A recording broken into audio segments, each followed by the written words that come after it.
6:42 I have PM, and the meeting is called to order. Roll call, Madam Deputy Clerk. Board Member Galvin. Here. Board Member Keys.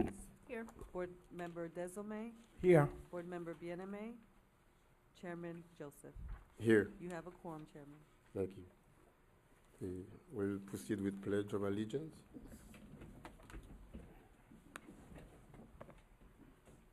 I pledge allegiance to the flag of the United States of America and to the republic for which it stands, one nation, under God, indivisible, with liberty and justice for all. Thank you very much. Approval of last meeting minutes of, So moved. no? No, they are not attached.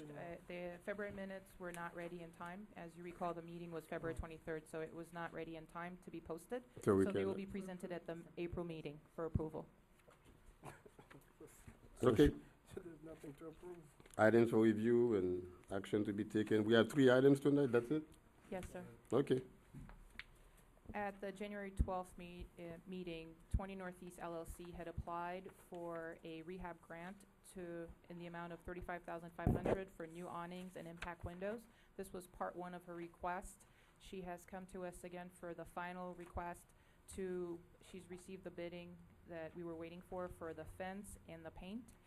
The additional request would be $15,472.60. The total grant request would be $66,445.19, which is under the $80,000 grant guidelines.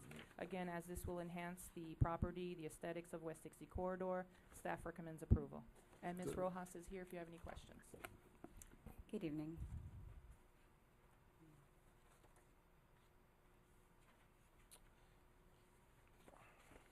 How much is being requested again? This time, it's $15,000, $15,472. It's, for the fence would be the lowest bidded amount for the fence is $11,950, and the painting is $18,995. As you recall, it's a 50-50 match. So our portion of the grant would be the $15,472 for this second request. So if you were to add what we gave her in January with this amount, the total request would be $66,445.19. So would there be a third request? No, this is Oh, her this is it? final. Yeah, at the time, Okay. she was trying to get a lot of things done, and she wasn't able to get all the bids in time to submit them in January. So moved, Mr. Chairman. I'm sorry. I just want to, I'll second for discussion, but I have a couple questions. Go ahead. Your report says that applicant received a partial grant of $35,500, and we're giving $15,472, which brings us to $50, but you're saying the total grant is $66. So where's the other $16,000? I'm confused, as usual.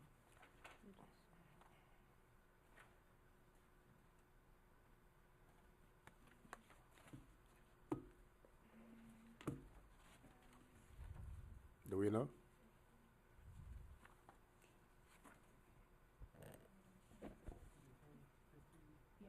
I mean, the second request is for fence and painting. Which Correct. comes to 30, and we're gonna give her the 15,472, which is half of that amount. But it says you've already given a partial grant of 35.5, which is a $50,000. I apologize, it was my mistake. The total amount should be $50,972.60. Instead of 66,445? Yes, ma'am. Yes. Okay. I'm sorry, what's the number again? 50,972.60. 972.60.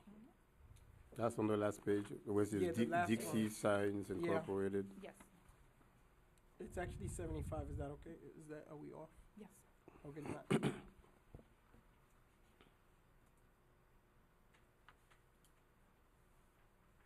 Well, it's less than what's on here, so I'm good now that that's, yeah. Thank you for correcting me. So we have a motion. I have no further questions. I have no questions, Mr. Mayor, Mr. Chairman. Okay. Let's go for a vote. We have a motion on the floor by Board Member Desilme, seconded by Board Member Keys. All in favor? Aye. All opposed? Item passes 5-0. 4-0, excuse me, 4. Great. Thank you very much. Thank you. Good luck. Good luck. Thank you. I forgot, Vienna Mays left. Second item is for Comprehensive Health Center. They are located at 671 Northwest 119th Street. It's a medical facility, all-inclusive clinic. Dr. Moise is the applicant. He is here to answer any questions you might have.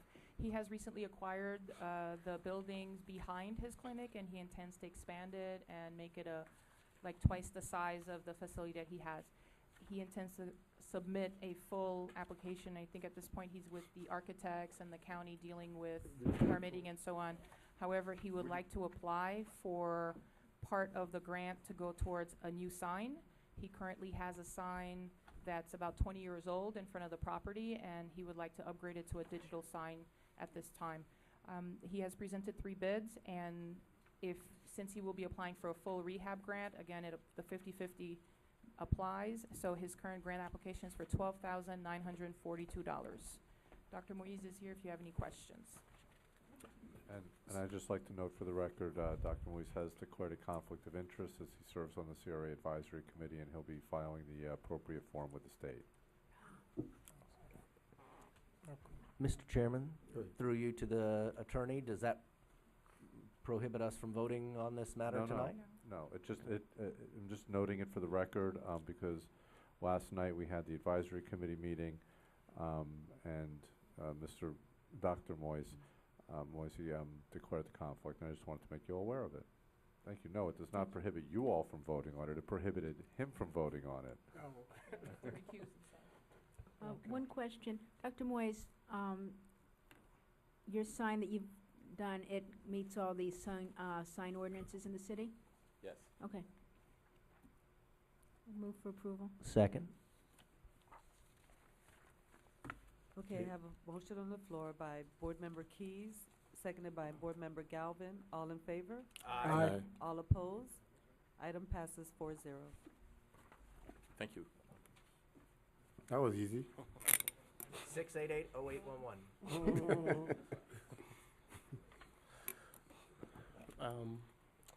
Chair and Board, the next item is the business attraction presentation by RMA. We're going to introduce Ms. Sharon McCormick to the podium. At the beginning, when we first started this process, there were several steps that we need to take place for us to get the CRA back in line. Everything has taken place, and now we're at the point of us moving forward with business. Sharon's here to come up with our business attraction presentation. We saw it yesterday. Looks great, and this is our next step in moving forward. This was part of our original plan that we presented back when we first brought RMA on board, and I'll let Sharon take it from here. Thank you. For the record, my name is Sharon McCormick, and I'm the Director of Business Attraction and Marketing for RMA, and I'm very pleased to be here tonight to share this information with you. What I'm going to do is just go through an overview of our approach and our process that we're going to be taking over the next couple of months to prepare a marketing plan. So, the first question that I always ask is, what is your message? What is it that you want, visitors, residents, potential investors, and customers to think and feel about you? When they hear the words North Miami, what do you want to be the first thing that people think about? So those are some of the questions that we're going to be looking at over the next couple of months to put this together. And one of the things that everyone needs to understand is that every place, every city, pretty much, has a brand. I like to define it, Al Rice coined this phrase in 1962, that a brand is a singular idea or concept that you own in the mind of a prospect. So, sometimes cities have brands that they don't really want. So they need to change their brand. So those are the types of things that we look at. What are people thinking and saying about North Miami now, and how will they think about North Miami in the future? Our process is very comprehensive. We start with the situation analysis, and in that situation analysis, we look at the data. We look at I look at everything that Kevin has already done, of course, and then building upon that, we're going to be doing surveys, business and consumer surveys. And last night we gave the advisory board a task, and they all seem to take it, very lovingly take it to heart, that we're going to be sending out an email that has a link to a business and consumer surveys, and we've asked all of them to send it to at least 5 people. So that way we can, get a lot of feedback from the community. We'll also be hosting at least one, if not two, public input meetings, stakeholder meetings, and again, one-on-one meetings. So we're going to really understand what people, what people are saying and what the data says. Then we do your typical SWOT analysis, but I really like to call it, establishing what the problems are. We're going to really understand the problems. Every problem is an opportunity. So we take those opportunities that are there, link it to the data, and establish very clear objectives. Because a lot of times you can say, okay, we want new business. Well, what kind? How much space is there? We're going to really understand, especially in this downtown core, particularly, we start in the downtown core, what are the spaces that are available and what are the most likely businesses that would survive if they came into these spaces. And so the marketing and the objectives will be very, very specific when it comes to understanding that. And again, then creating the strategies, the tactics, the associated budget to go along with it, and then evaluate as we go. What's working? What kind of results are we getting? So it's a very comprehensive process that can be kind of summed up in what I like to call my 5 C's. And that's the collecting the information and the data, connecting people, places, and things that have never been connected before, collaborating with organizations and groups, communicating and creating. So the value of developing a brand, we jokingly use this phrase a lot, bringing in the dollars. Ooh, I mean people. Because it's about quality of life as well. And the steps are defining who you are, who you can be, leveraging your resources and the resources of others, and then identifying and developing those new markets. I have a picture here of downtown Oakland Park, and as I go through, I'm just going to give you some examples to hopefully get your minds thinking about how we can think and come up with the concepts for North Miami. But in downtown Oakland Park, the city had spent $30 million on infrastructure. They had done beautiful landscaping. They had fountains and benches and trees, and it was just really, really pretty when you looked at it, but all the buildings were empty. And so, we had to really understand what could happen here in this downtown. There were a few scattered businesses on this corridor. In this local activity center, they had done a planning and zoning overlay, and the market crashed, and some of the residential units didn't come in. So as we looked at everything and we went through this exact process with public input and the situation analysis and studying the business tax receipts, we were able to find that there was an underlying theme that was already there in the city. There were so many culinary related businesses. If you wanted to have your kitchen remodeled, you could go to Oakland Park and get 20 different kitchen cabinet companies to give you estimates. So it was kind of like buying a car. You go to Car Row to buy this car. So it was an authentic brand that we could capitalize on. So we launched the idea of the Culinary Arts District, the Tasteful Destination, and in less than 2 weeks, we got a call from Funky Buddha Brewery. And they subsequently opened a 20,000 square foot microbrewery, which is now 40,000 square feet, and 6 properties have changed hands, and all 6 new property owners are seeking culinary related businesses. All of that happened in about an 18-month period. It's the fastest redevelopment project I ever worked on, but very, very exciting, and they're still, thriving today. And then the project for public spaces, I had the privilege to go to Barcelona last year to the 9th International Public Markets Conference that was produced by the Project for Public Spaces. And they say that when people think about great cities, it's often the intangible qualities, the vitality, the sense of place, and the positive experiences that they remember most.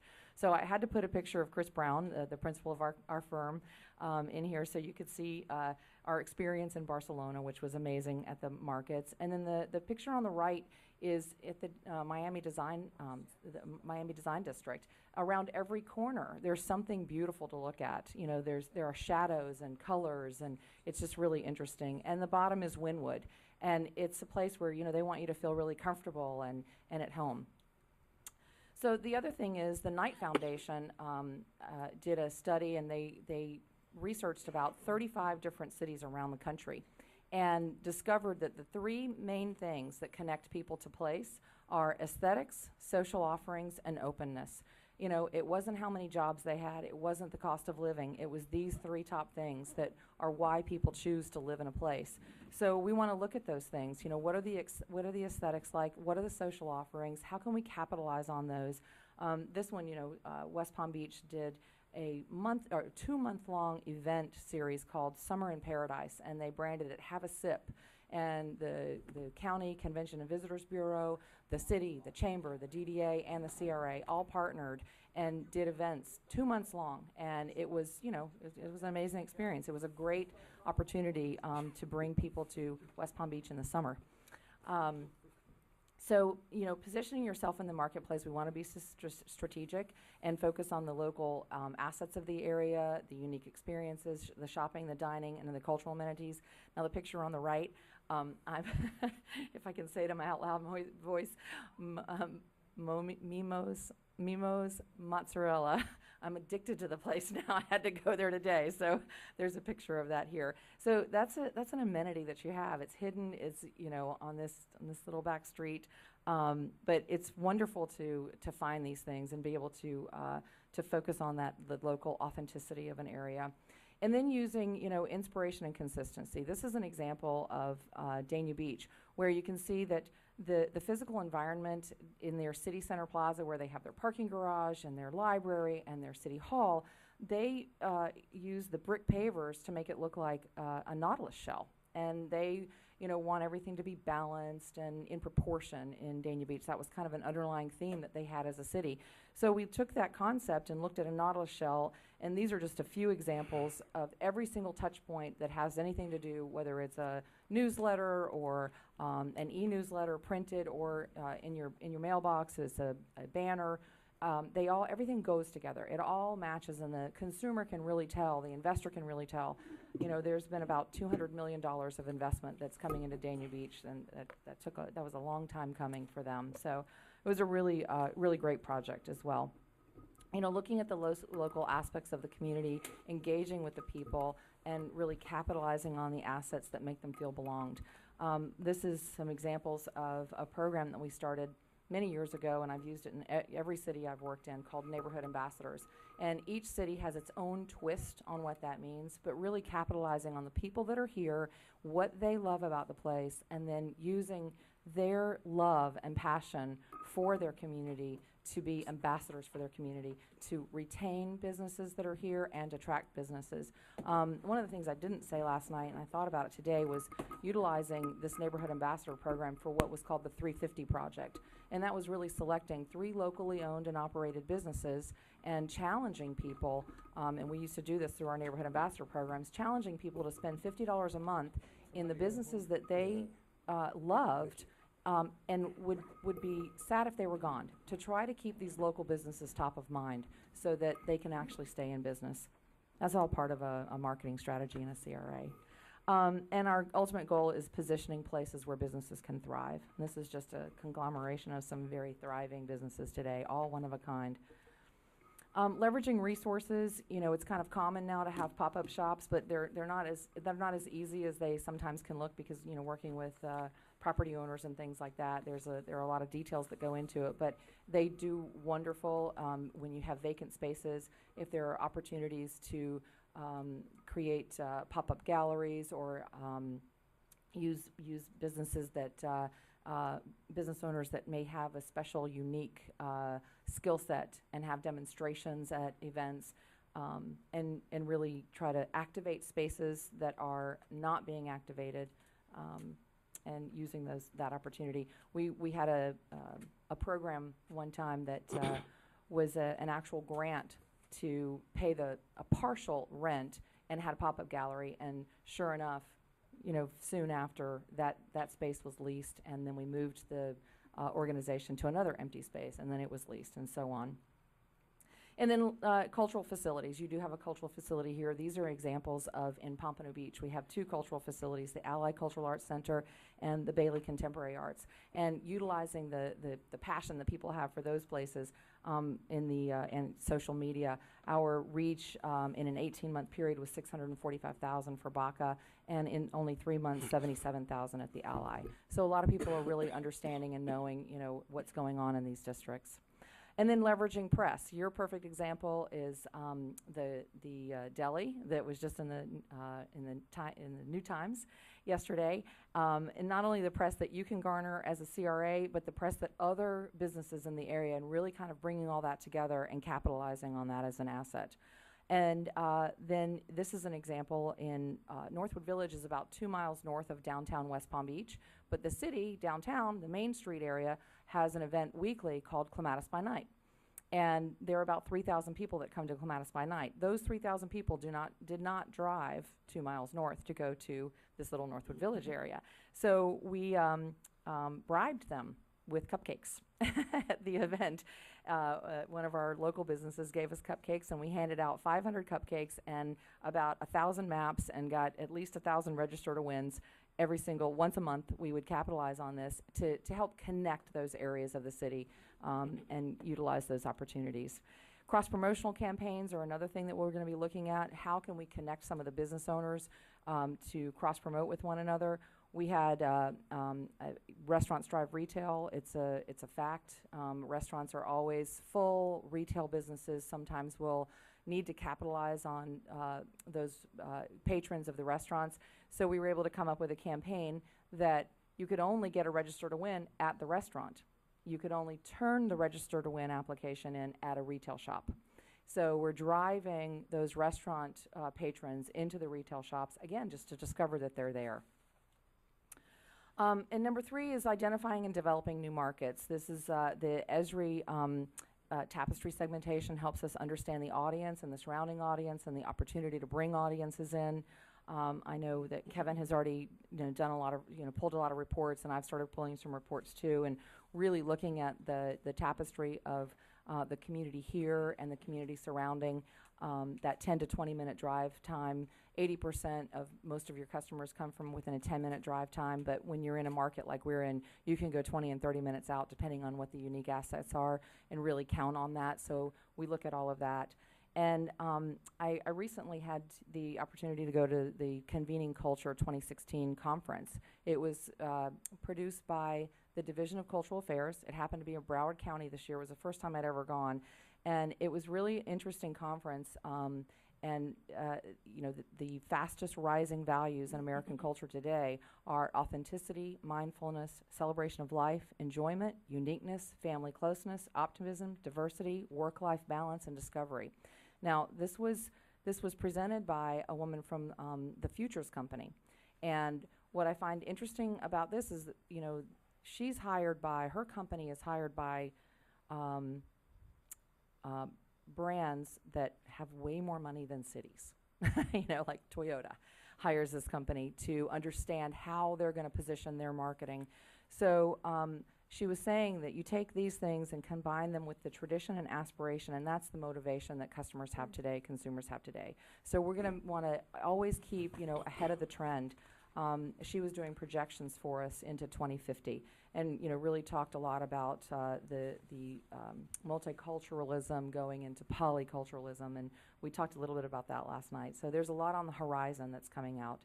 Our approach is, in identifying these markets and really developing the campaigns that are around them and our messages for cities is, taking that inspiration, then really developing the concept, incubating it, and verifying it, and then launching it. So we have a very comprehensive approach. This is an example of that approach. In one of our cities, we discovered that the only thing that was really important about that city was the few businesses that were there, and we started a Real Faces, Real Places campaign. This was actually a program that we were very proud of. We ran it for about 5 years, and we won an international award from the International Council of Shopping Centers. It was a message that we developed that really was a catalyst for changing this place. In this village, there, in 10 years, in a 10-year period, over 130 businesses have moved into this 6-block village. In the first 5 years, there were 44 businesses. The CRA invested $1.2 million in incentives and leveraged over $5.5 million in private investment.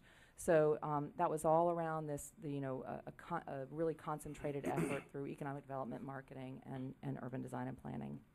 And we focus on the earned, owned, and paid media, the websites that we own, the social pages that we own, the direct mail pieces, and paid advertising, and always keep a focus on that. The example on the right is a walker's guide, but it's also used as a business attraction tool, because in this walker's guide, we have sort of this secret message to ourselves that the Economic Development Department and the CRA can use to know where the vacant spaces are, and then have cut sheets to go along with all of that. This is just, again, on some earned, owned, and paid media, some examples of the Pompano Beach and the Dania Beach Facebook pages, and the amount, you can see the vast reach that we have through these types of pages and engagement with the community. So I always say logic will get you from A to B, but imagination will take you everywhere. And with that, it's time to get to know me. Wow. Thank you. Mr. Mayor and, well, Mr. Board Chair and board members, this will be the first step. They just, went through the process that they'll go through. Once they do develop a plan and come up with concepts, the concepts will come back to the board to review at a later date. But this is the process that they will be taking to get the data and come up with the game plan for us moving forward. Now, one question that I have, this is not like hold my hand once I start working after a couple of months and then you let us go, or will you be with us walking and running and flying together? I'm flying with you. Right, Rasha? Yes. Yeah, yes. Go ahead. Yeah, So so once we write the plan, we've already worked it out. Once we've written the plan and the plan is approved and everybody kind of agrees and knows where we're going, and all of that is going to be based on the research that we do, then our contract is to begin implementation of that plan and to actually get it started and engaged and just keep going.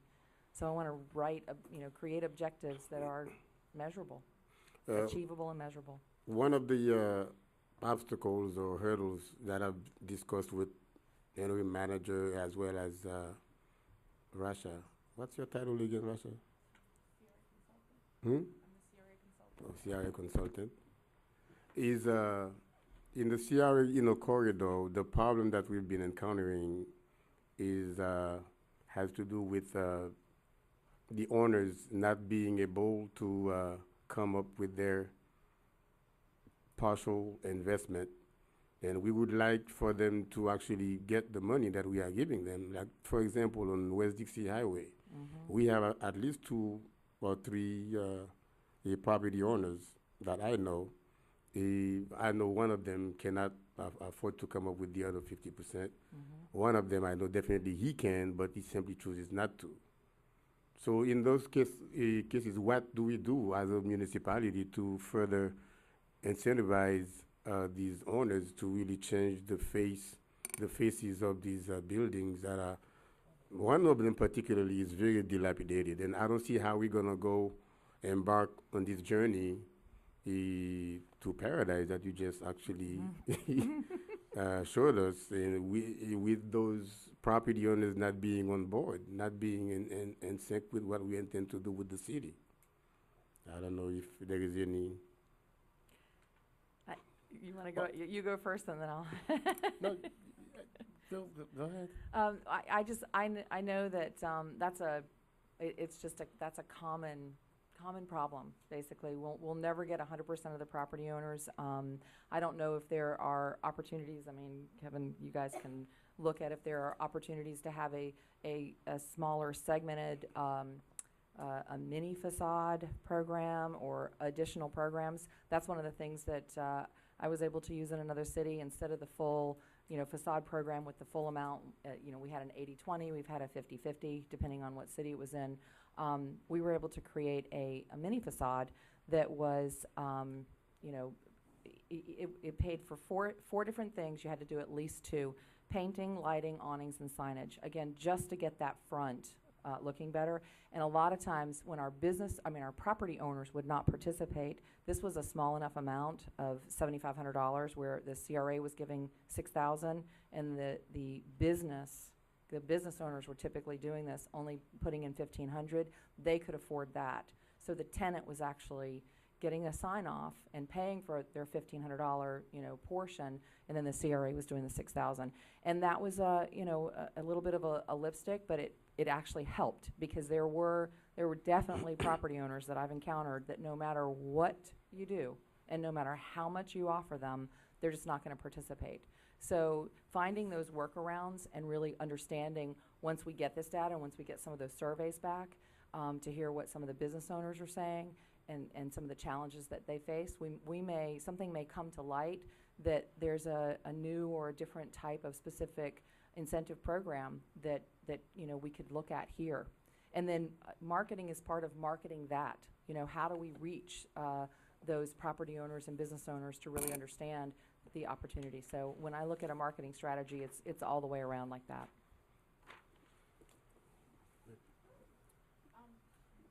This is important. Great. Has this board, refresh my memory, has this board gone ahead, I'm sorry. Has this board gone ahead, is this part of the contract we've already done with RMA? Is this part of our proposal we've already agreed to? Or is this plan now something in addition? Or we already agreed to this, and the marketing plan now that you're going forward, have we been advised what the price is, and have we agreed to it? This marketing plan was listed in our budget that we approved this year. It's in The marketing plan, it wasn't listed in the budget. but have we approved, we might have budgeted it, but have we approved this particular plan? Are we going forward? Is it part of a contract? When we approved it, there was a list of items.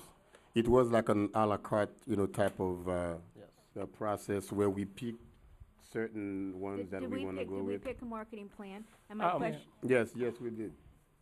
and we have a price for this marketing plan, and There was a price for it. Yeah. The total contract was $70,000. the total, okay, remember we did about a 70,000, so is this marketing plan part of that package? Yes, this is part Okay, of the package. that's all I wanna know. Yes. And the other thing is, you all voted to approve a CRA amendment to go forward.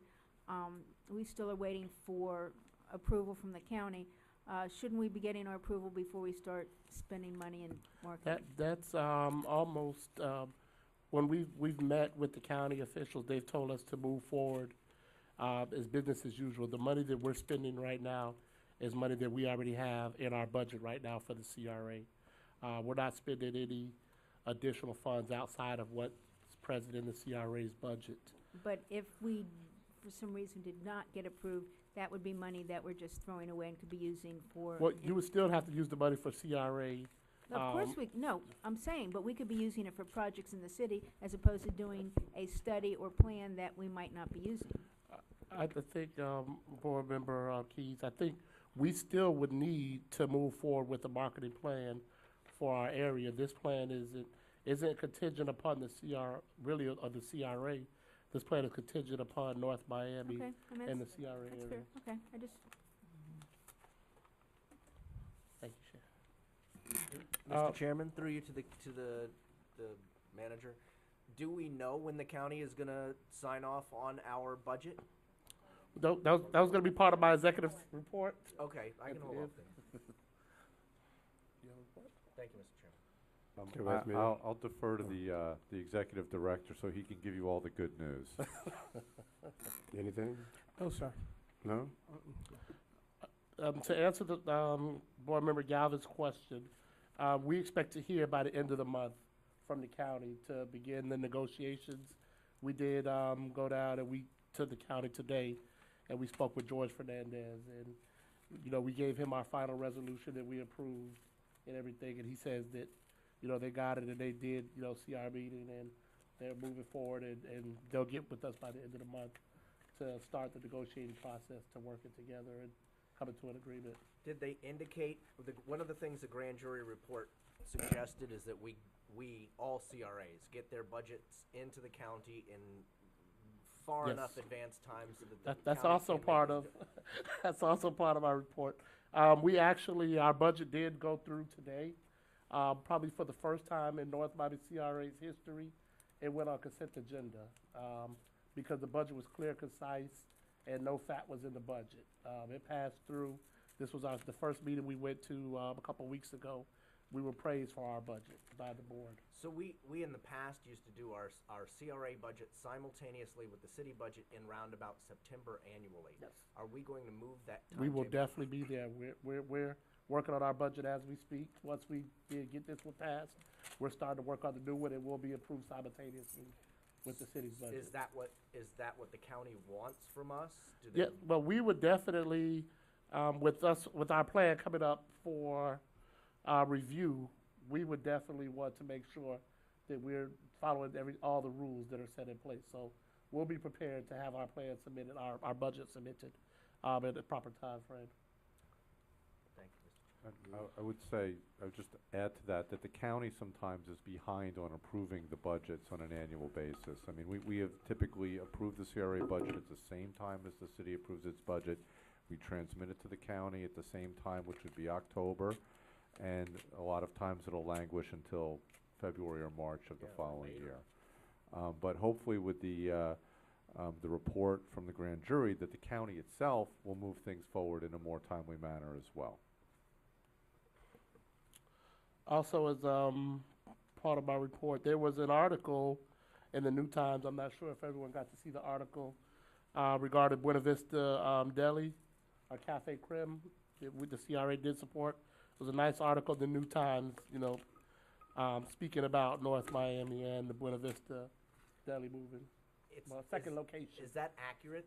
Is that article accurate that they're not planning to open until winter? No, they're almost done now. Go ahead, Rob. Okay. And perhaps I already- misread it, but I was a little concerned. They were originally supposed to open in December, so I think they maybe got confused this winter. Gotcha. But They met last we're winter. scheduled They to met- open at the end of April, Okay, and they've already passed 2 of the county inspections, and they're still moving along. cool. Thank you. And that'll be it. Like I said, the budget was passed this morning on consent agenda. First time for our budget, so I really think the work that we put in over the last year and a half we're starting to see the fruits with the county and the respect that we're starting to get from the county when we send stuff to their board members. So everybody who agrees that North Miami is a city on the move, say aye. As long as I don't have to raise my right hand. That concludes my report, sir. All right. Any other reports? Public comment? Any comment from the public? No? Old business?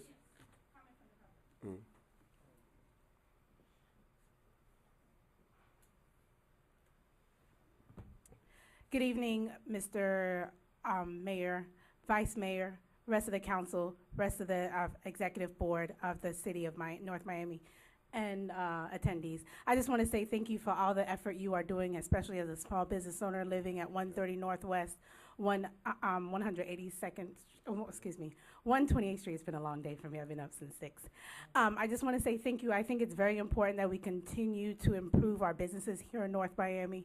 I have been speaking to other business owners in the community and the efforts you are making, and hopefully things will move forward to help improve that, so North Miami can not only be a place that people live, but also work and play. And I'm also a candidate for State Representative House District 108, and I'm glad to be here. Thank you. Can you give your full name and address again? Yes, Fayola Delica, 130 Northwest 128th Street in the beautiful city of North Miami.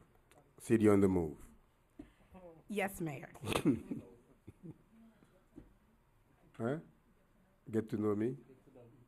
City on the move.